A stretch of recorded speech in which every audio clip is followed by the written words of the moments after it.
뭐 미등기 물건이라도 일단 그 들어가서 뭐 전입 신고하고 이제 확정일자 이런 것들은 다 가능합니다. 그런데 그 만약에 그 등기 물건이 정상적으로 나중에 등기가 될 수 있는 상황이면은 그 전입 신고 확정일자 받은 걸로 해서 그거를 그 경매를 통해서 보증금을 받아 나오는데 지장이 없습니다만, 혹여나 이 그 등기가 되지 못하는 상황, 결과적으로 임대인 명의로 등기가 되지 못하는 그런 상황이 발생하게 되면은 보증금 빼나가기가 힘들어지게 됩니다.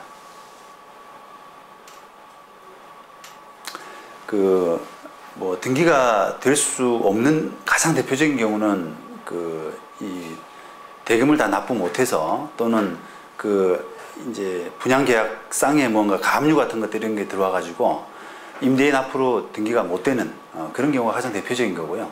그 밖에 그 등기 자체가 이제 불가능해서 뭐 건축물이 위협하다든지 하는 그런 이유로 등기가 되지 못하는 그런 경우도 있습니다.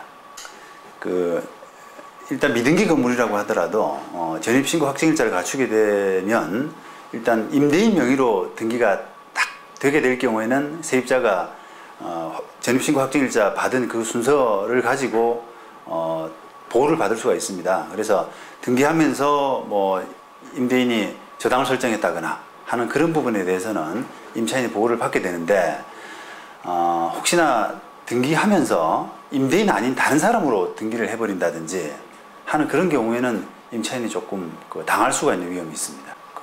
일단 계약을 했던 임대인 앞으로 정상적으로 등기가 된다면 그 뒤에 바로 뭐 다른 사람으로 앞으로 등기가 넘어가는 그런 경우에는 임대차 보호법에 따라서 다시 등기를 넘겨받은 사람이 그 임차인을 승계하도록 되어 있어서 문제는 없습니다. 그런데 조금 아주 예외적인 경우이긴 합니다만은 그 등기를 임대인 명의로 아예 하질 않고 아예 다른 사람 앞으로 해버리는, 그러니까 건축 뭐 분양주 명의 변경 이런 방법을 통해서 다른 사람 앞으로 해버리게 되면은 그런 경우에는 임차인이 조금 보호받지 못하는 그런 위험은 있을 수가 있겠습니다. 일반적으로 이제 소위 깡통이라고 하는 결국 보증금을 회수하지 못할 정도로 뭐 저당권이 좀 많이 있다거나 선순위 이런 것들이 많이 있다거나 할 경우에는 깡통이라고 하지 않습니까? 그런 부분은 사실 뭐 미등기 부분에 국한되는 문제가 아니라 등기된 부동산도 마찬가지죠. 그래서 그런 부분은 결국은 경매됐을 때 이 물건이 얼마에 낙찰될 수 있느냐를 좀 감안해 보시고, 그 다음에 선순위, 그 다음에 자기 보증금 이런 부분들을 좀 따져보시는 방법밖에 없지 않나 싶습니다. 그러니까 보통 그건 이제 수분양자라는 표현을 쓰는데, 분양회사 내지 분양권자, 이거 동일한 말이고, 그 다음에 수분양자, 이런 반대편은 수분양자거든. 아직 그 분양을 이제 받으신 분, 수분양자라고 하는데요. 이 분양을 받으신 분은 법적으로 이야기하면 소유권자는 아닙니다.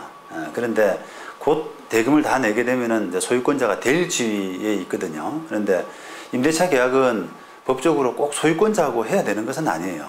그래서 수분양자하고 계약을 하는 것은 전혀 지장은 없고요. 다만 수분양자 앞으로 등기가 이게 넘어올 수 있느냐, 그렇게 해서 궁극적으로 그 물건이 나중에 그 임차인이 경매를 쳐서 이렇게 회수할 수 있는 상태가 될 수 있느냐 하는 그 부분이 포인트라고 할 수 있습니다.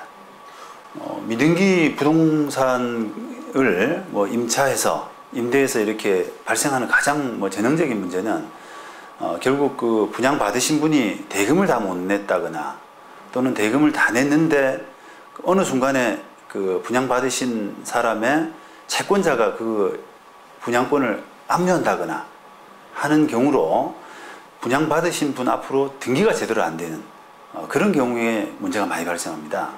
등기가 제대로 되지 않을 경우에는 그 임차인이 그 물건을 경매치기가 어려워지는 그런 상황에 놓이게 되는 거죠.